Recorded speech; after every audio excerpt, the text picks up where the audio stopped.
For Jason Pope, most allege the incidents usually happened at his home here on Lakeview Drive. The documents show he had sex with and is even accused of kidnapping young girls.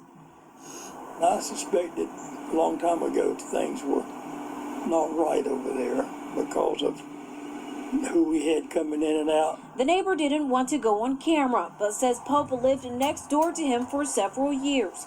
He says he's seen numerous young girls stop by. They looked like they were very young, underage maybe.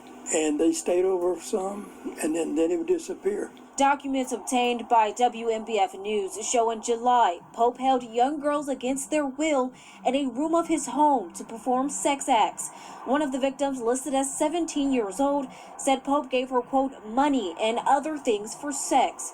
Other reports detail incidents from September to December of 2017 where Pope extorted young girls for sex. The neighbor says he saw several officers raiding Pope's home. He was a very secure person to himself, and we're not outgoing around in the neighborhood, not at all. The oldest report dates back to 2011 and shows Pope gave two victims, one listed as young as 13 years old, marijuana and money to have sex with him. The report shows the victim told the officer a condom wasn't used and was concerned Pope had a sexually transmitted disease. What's your reaction now that you find out everything he's arrested for? For his daddy and mother, it's a bad situation all the way around. I feel for him, but nothing we can do. The investigation into Pope is ongoing. If you have any information on these incidents or others, contact your local or state law enforcement department. Live in Florence, Neil Watson, WMBF. A family member of a white DJ, Jason Pope, who allegedly bragged about sleeping with over 600 black girls, reported his prostitution to authorities in 2018. A South Carolina disc jockey facing human trafficking and child sex crimes lured teen girls via social media, asked them to hand out his flyers, and paid them for sex, police records say.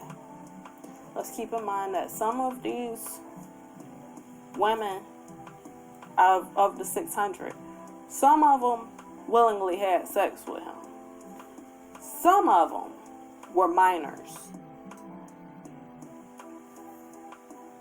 The documents obtained by Florence detail Jason Roger Pope's past run-ins with law enforcement, dozens of them dating back to December 2011. Pope, also known as DJ Kid, was arrested in late August and charged with 3 counts of trafficking in persons, 3 counts of first-degree criminal sexual conduct, and a count each of kidnapping and second-degree criminal sexual conduct with a minor.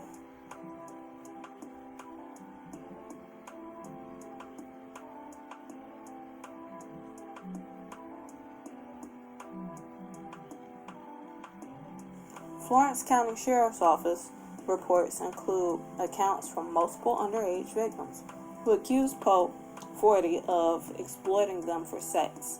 At least 3 reports also named Pope as the victim, according to the outlet. One of the earliest allegations against the DJ came in December 2011 when a 13-year-old girl told deputies she had unprotected sex with Pope and later claimed she learned he had the HIV/AIDS virus. This girl said a friend introduced her to the local party promoter who gave her drugs and alcohol so that she would have sex with him. Now here's my thing. She told back in 2011, and he was still out here in 2019 able to have sex with almost 700 women and infect them with HIV, AIDS. Why was nothing done back in 2011? Why was he still out here? Because he chose the right victims, black women. Fast forward 6 years to December 13th of 2017, when a young teen threatened to take her own life. According to an FCSO report, the victim told deputies Pope had been paying her for sex and blackmailing her for sexual favors since late September. She said that while most of the sex was consensual, she believed Pope, who's accused of having sex with lots of girls between 15 and 16 years old, had brainwashed her and taken advantage of her. One of Jason Pope's, aka Basic Brad's, family members actually tipped off the police that same month about his dirty deeds. The unnamed family member said that Pope paid girls for sex and would then post about it online. And an incident report showed screenshots of porn images were also saved, according to the family member, which authorities later viewed and found to be sexually explicit in nature. I'll put some of these images up so you guys can see. Pictures posted to Basic Brad's Facebook page, also known as Jason Pope, also known as Sick, Twisted, Demonic Man, shows pictures with Pope posing and partying with mostly young African American women. In one of the images, he's seen grabbing a young woman by the butt as she straddles him in her underwear. In another image, he's seen tongue kissing a topless young woman on his bed. In a separate image, he's seen with a woman straddling him, with him exposing her thong. This screenshot of his Facebook status says, "I'm 36 with 693 bodies, all black females. What about you?" A police report from September 2018 shows two missing girls, 14 and 16 years old, were discovered hiding out at Pope's home, where deputies also found marijuana and $1,500 in cash. A separate report filed April 17, 2019 stated that police responded to a local Zaxby's restaurant for a harassment complaint. The manager told police that Pope had come by the previous day to pick up an employee who got into a spat with another restaurant worker. During the argument, Pope allegedly got out of his car and threatened to come back and shoot up the restaurant and take care of everyone. So let's talk about Basic Brad. That's what I'm calling this man. This man is Basic Brad. Basic Brad had sex with over 700 black females. That includes underage girls as well. This man, between 2011, probably even before then, to 2019, had sex with all these women.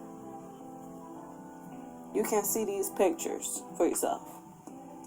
These are not the same woman. These are different women that he has pictures of. This disgusting piece of crap infected black women with HIV/AIDS with the hopes that they would give it to black men. This isn't respect. He's already showing them before he even gets in their pants how much he doesn't respect them. Now look at this picture. That's him with Future, with what he thinks a black person would dress like.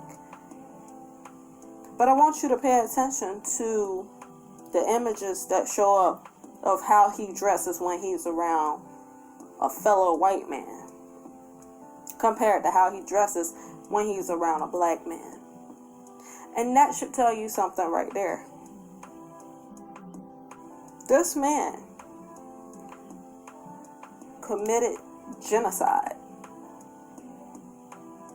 He deserves, at the very least, life in prison, because he intentionally infected 700 or even more black women with HIV/AIDS and minors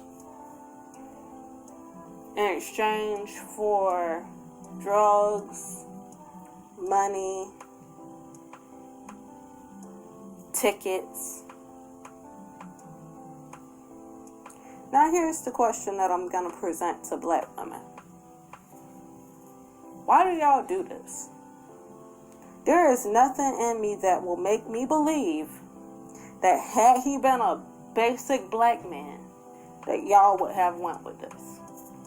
Y'all would not have went with this. His white skin is all he needed. The sick, twisted, sadistic man, all he needed was his white skin for black women to be okay with having sex with this thing.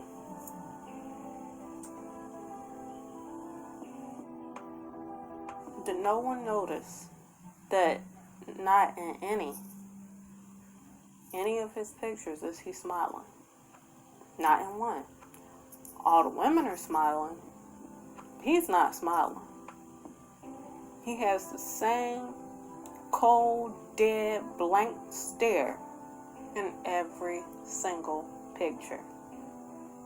This doesn't look like a man who's trying to have fun, that's having a good time. This looks like a man that's on a mission. He looks determined. He was determined to infect black women with HIV/AIDS so that they can give it to black men.